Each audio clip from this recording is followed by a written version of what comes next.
ओम संस्कार अकादमी के YouTube channel संस्कार स्टडीज में आपका स्वागत है। हम वर्गमूल की प्रश्नावली ले रहे थे और वर्गमूल के लगभग 6-7-8 वीडियो आपने डाल दिए हैं। टोटल प्रश्न आ जाएंगे इसमें आपके। अब कुछ एक प्रश्न ऐसे हैं जो आप डायरेक्ट करेंगे, इनको केवल बताना ही है कि इन प्रश्नों में क्या सोल्यूशन होता है। देखिए आपके सामने है प्रश्न नंबर फर्स्ट, √59 माइनस √51। इन दोनों में अंतर देखिए। ये अपरिमेय संख्या है जिनका ठीक ठीक वर्गमूल न निकले वो अपरिमेय संख्याएं होती हैं। तो 59 में से 51 गए तो 8, √37 माइनस √29, मतलब 37 में से 29 घटाएंगे तो 8, यहाँ भी 87 में 79 घटाएंगे तो 8, यहाँ भी 87 में से 79। एक ही है ये प्रश्न, आए हुए प्रश्न एग्जाम में हालांकि, लेकिन यहाँ आपको दूसरा चैप्टर ले ले कोई दिक्कत नहीं है। जैसे यहाँ हमने ले लिया, यहाँ कुछ भी ले लिया हमने 97 माइनस 89, यह आपका अंतर हो गया 8 का। तो यहाँ देखिए, यहाँ भी 8 का अंतर है, यहाँ भी 8 का अंतर है, यहाँ भी 8 का अंतर है और यहाँ भी 8 का अंतर। 89 90 1 और यहाँ हो गए अपने ये 17 में से 9 गए तो 8 8 का अंतर है। इस प्रकार से कई बार प्रश्नों में त्रुटि होती है, तो ध्यान देखिए आप 59 माइनस 51, 37 माइनस 29, 87 माइनस 79, 97 माइनस 89। तो यहाँ देखिए आप, इनमें फिक्स अंतराल है, तो इनमें क्या करना है, जैसे ये अपरिमेय संख्या है 59, तो अपरिमेय संख्या वो होती है जिनका ठीक ठीक वर्गमूल न निकले। तो यहाँ क्या होगा, 59 में से 51 घटाएंगे तो 8 आएगा, लेकिन इसका वर्गमूल निकालेंगे तो पॉइंटों में आएगा, इसका वर्गमूल निकालेंगे तो पॉइंटों में आएगा। तो अगर इनमें अंतराल सेम है सब में, अगर इनमें अंतराल सेम है सब में, इक्वल है, तो हमें जो संख्या सबसे बड़ी दिखाई देती है वो होती है सबसे छोटी, और जो सबसे छोटी दिखाई देती है वो होती है सबसे बड़ी। तो यहाँ कह रहा है कि बड़ी संख्या कौन सी है, तो यहाँ सबसे बड़ी संख्या जो आपको इनमें सबसे छोटी अंक जो सबसे छोटे दिखाई दे रहे हैं, जो जोड़ा वो सबसे बड़ी होगी। ये आपको सबसे बड़ी छोटी दिखाई दे रही होगी, तो ये सबसे बड़ी होगी। ये ध्यान रखिए अगर अंतराल बराबर है तो, क्योंकि ये अपरिमेय संख्या है। अगर आप 59 का वर्गमूल निकालेंगे तो ये 7.8 के लगभग या जो भी है वो आएगा। 51 का निकालेंगे तो 7.12 के लगभग आएगा। मतलब इनमें अंतराल 0.6 का, 0.7 का है, 0.89 का होगा।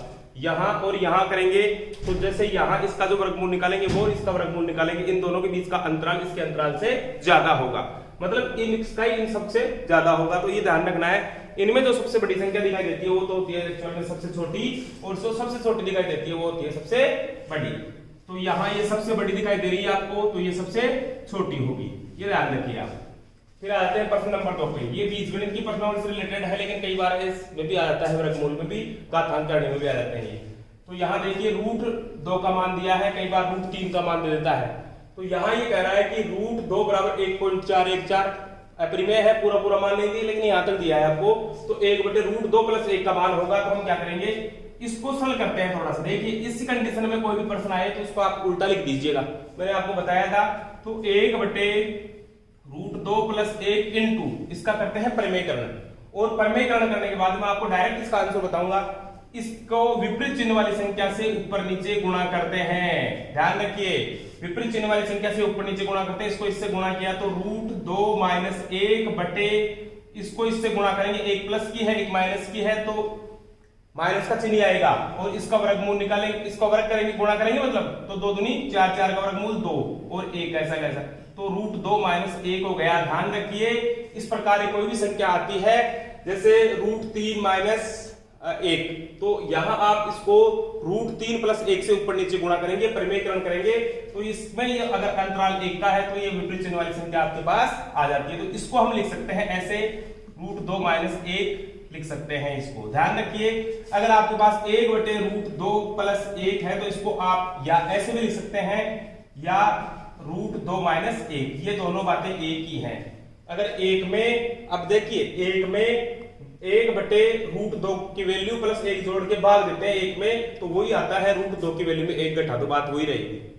तो यहां आपके पास √2 का मान क्या है पता है आपको, 1.414 माइनस 1 घटा दो इसमें से, तो 1.41 में से 1 घटाया तो 0.414, इसका क्या आ गया, आंसर आ गया 0.414, इसकी क्या आ गई, इसके आंसर, इसकी वैल्यू हो जाएगी। ठीक है, अब प्रश्न 3 जो सबसे मोस्ट इंपोर्टेंट क्वेश्चन है वो प्रश्न नंबर 3 है। देखिएगा कैसे है प्रश्न नंबर 3, देखिएगा प्रश्न नंबर 3 इंपोर्टेंट प्रश्न,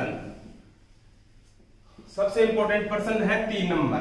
इनको मिटा देता हूं बाद में। हाँ, अब प्रश्न नंबर 3 देखिए, प्रश्न नंबर 3 आपके सामने है, बहुत ही बढ़िया प्रश्न है, बहुत ही टॉप प्रश्नों की श्रेणी में आता है, एसएससी जीएल जैसे एग्जाम में आने वाले प्रश्न।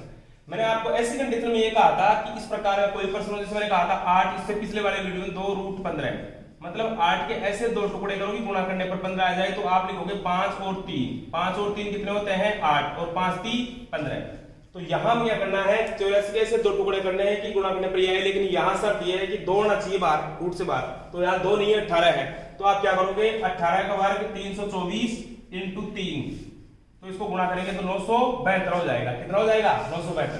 तो यहां लिखिए आप root minus root 3 plus 84 84 plus यहां हो जाएगा 972 है, तो इसको लिखेंगे 972 में अब 2 बाहर निकालना है, एकदम इजी हो जाएगा प्रश्न आपका। अब तो यहां 972 है, तो इसमें 2 का भाग दीजिए, 2 का भाग दिया तो ये 408 गुनी 16, 9 का भाग दिया 486, फिर 2 का भाग दिया 243। अब 2 बाहर आ गए अपने पास, पिछले वीडियो में मैंने बताया था इसका वर्गमूल निकालना।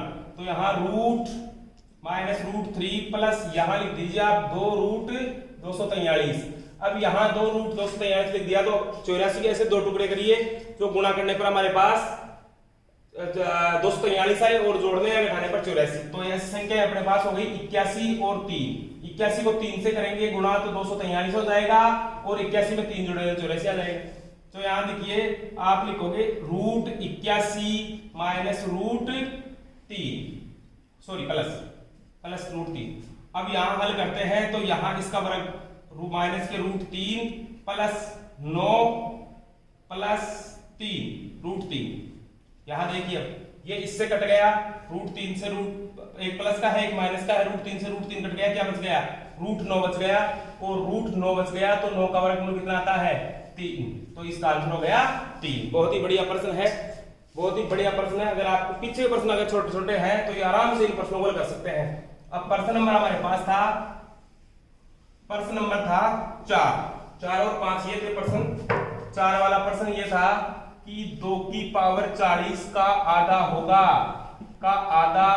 होगा। अब इसमें दूसरा प्रश्न और बना देता हूं कि 2 की पावर 40 का 1/4 होगा, 1/4 होगा। तो यहां हम क्या करते हैं, ये जो आधा है बेस, इस पे डिपेंड करता है आधा होना, 1/4 होना और 1/4 होना।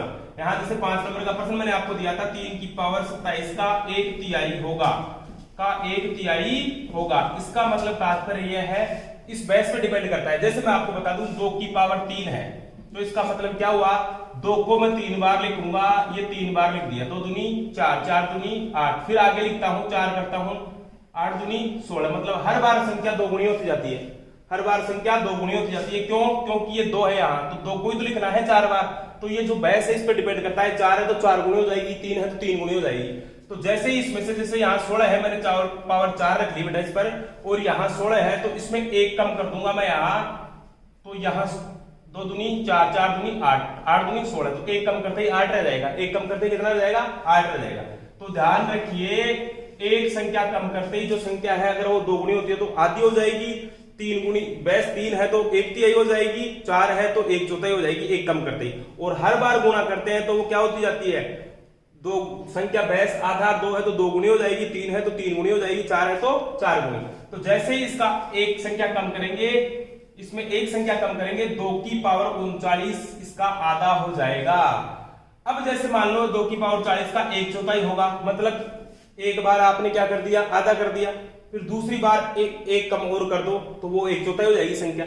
जैसे यहाँ 2 की पावर 4 है, मैं छोटी सी बात लेके प्रैक्टिकल आपको समझा रहा हूं, 2 की पावर 4 है, अब इसमें 2 संख्या कम कर दी, एक बार कम करते ही तो आधी हो जाएगी, 16 की 8, फिर एक बार कम करते ही 4 हो जाएगी, तो 4 चौक 16, मतलब 1/4 हो गई। तो यहाँ 2 संख्या कम कर देंगे तो क्या हो जाएगी, ये 1/4 हो जाएगी, ठीक है। अब यहाँ है अपने पास 3 की पावर 27 का 1/3 होगा, इसमें आधा नहीं पूछ सकता आपसे, इसमें आधा नहीं पूछ सकता। क्यों नहीं पूछ सकता, क्योंकि ये संख्या है ना, ये हर बार 3 गुनी होती है, ये हर बार 3 गुनी होती है। तो एक संख्या कम करते ही, जैसे मान लेते हैं 3 की पावर 4 है, तो इसको लिखते हैं 3 की पावर 4 दिखाई दे रहा होगा आपको, ऊपर लिख देता हूं मैं, 3 की पावर 4 है तो 3 इंटू 3 इंटू 3 इंटू 3, तो 3 3 9, 9 3 27, 27 3 81। हर बार ये संख्या क्या होती है 3 गुनी हो रही है, तो जैसे ही एक कम कर दिया 3 3 9 3 27 रह गई।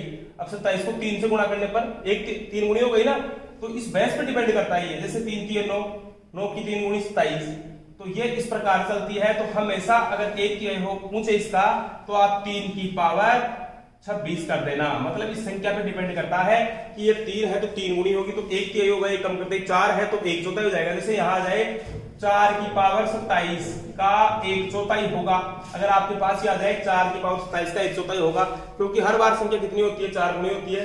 तो जैसे ही कम किया हमारे पास संख्या हो गई कितनी, एक कम किया तो 4 की पावर 26, तो ये हो जाएगी इसकी 1/4। आशा करता हूं ये बात आपकी समझ में आई होगी। धन्यवाद।